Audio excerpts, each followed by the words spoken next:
Alors voici les deux RP 512B, donc les chambres de compression. Donc ça, celui-là, c'est celui que vous avez vu dans la vidéo de présentation.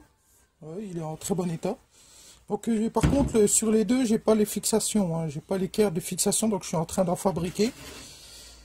Et celui-ci, alors par contre celui-là c'est le même, hein, c'est un RP 512B aussi. Le seul souci c'est que celui-là, vous allez voir, il a morflé. Voilà, donc il est un petit peu, le pavillon est un peu cassé, hein, on voit ici. Donc là il y a eu des tentatives de recollage, hein. Et par contre ça n'empêche en rien du tout de fonctionner, il fonctionne très très bien. Mais bon voilà, on va dire qu'il a dû tomber, moi je l'ai récupéré comme ça, il était déjà fissuré, donc voilà, j'ai essayé de faire ce que je peux pour colmater. Mais voilà, bon bah, ça peut arriver, hein. En tout cas les deux fonctionnent très bien. Alors là voici les deux RB35. Donc ça c'est celui qu'on a vu dans l'ancienne enfin la vidéo, la dernière vidéo. Donc c'est un RB35G. Donc voilà, avec la grille en plastique. Fonctionne très très bien, aucun souci. J'ai juste dû voilà, bon, il y a un petit manque de peinture parce qu'en fait quand je l'ai reçu, il était l'étrier était totalement tordu, hein. Donc il a fallu que je le redresse, voilà. Et le deuxième, donc celui-là est un peu plus ancien, c'est un RB35C, celui-là. Il a exactement la même configuration, hein. On va dire que sauf que celui-là il est en 8 ohms direct, alors que celui-ci est en 16 ohms direct, voilà. Il est un peu plus ancien. Et donc voilà, c'est la grille noire devant, voilà. Mais il est en parfait état. Vraiment aucun souci, celui-là l'étrier est nickel, voilà. Mais les deux fonctionnent nickel, il n'y a aucun souci sur ces deux-là.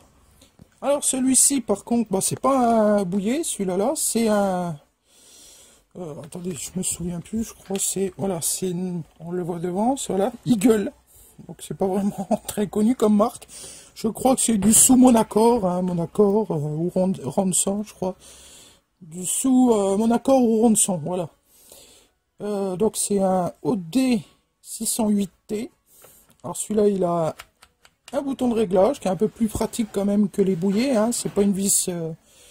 voilà, donc il y a direct, off, 2 watts, 4 watts, 8 watts et 15 watts. Donc il fonctionne très très bien, il est en assez bon état. Le seul souci c'est que j'ai dû rebricoler aussi l'étrier de fixation parce que bon, il a été cassé, pareil. Donc là, j'ai dû mettre un boulon vite fait.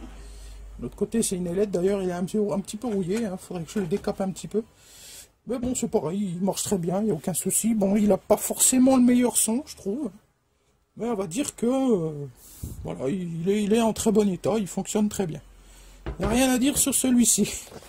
Cette fois-ci, donc c'est toujours les projecteurs de son. Ceux-là sont beaucoup plus petits. C'est des bouillets RB36. Donc, alors, je vais vous expliquer parce que ceux-là sont un peu spéciaux. Dans le sens où ceux-là, à l'origine, n'étaient pas en 100 volts.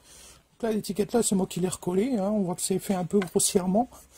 Voilà, donc ici, on voit les vis du transfo que j'ai remis à l'intérieur. En fait, c'est des anciens bouillets carrés avec la grille noire. J'avais récupéré dans une brocante, je crois. Bon, les haut-parleurs étaient très abîmés.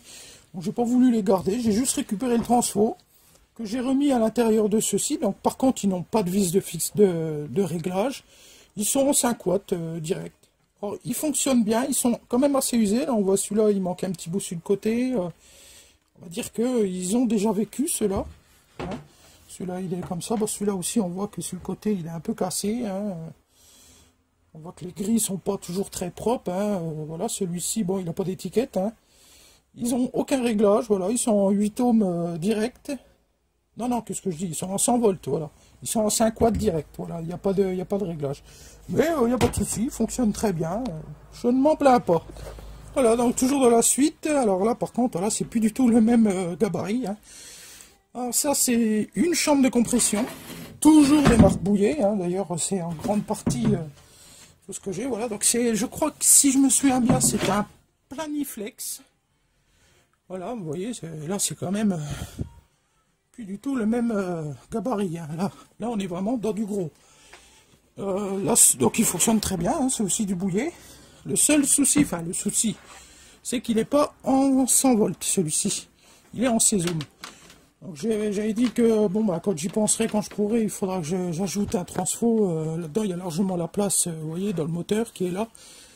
pour ajouter un petit transfo de 100 volts, hein, je verrai ça. C'est sûr, il ne sera pas réglable non plus, mais bon, c'est vraiment pas un souci. Voilà, donc là, c'est plus du tout le même gabarit, hein. On voit bien que, voilà, vous voyez à côté du ventilo, hein, ça fait quand même un sacré monstre.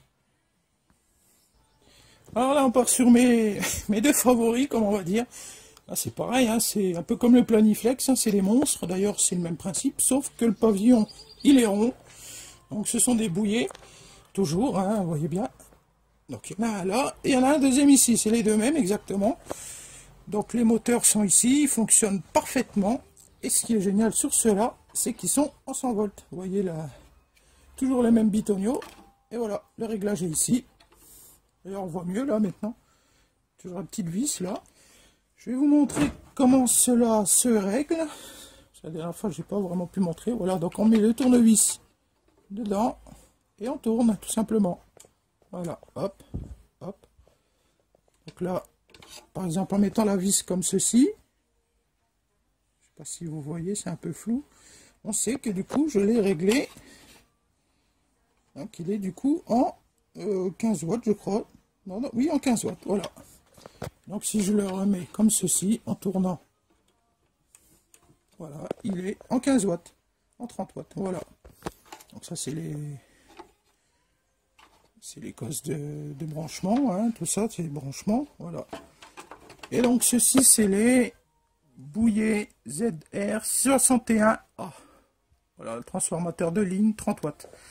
Donc ceux-ci par contre sont vraiment nickel, hein. Je les ai récupérés dans un petit village pas loin de chez moi. Ils vendaient ça parce qu'ils l'avaient en comité des fêtes, et voilà, pour un prix tout à fait raisonnable, même plus que raisonnable je dirais. Parce qu'il faut savoir que neuf, un appareil comme ça coûte quand même je crois qu'on n'est pas loin des 200 €, hein, 180 dans ces eaux-là. Hein. Donc moi c'est bien loin de tout ça, j'ai eu les deux pour... je vais même pas le dire parce que... mais, enfin si, je les ai eu pour 20 €, voilà, les deux. Donc c'est vrai, parce que 10 € le haut-parleur, c'est plus que raisonnable, voilà.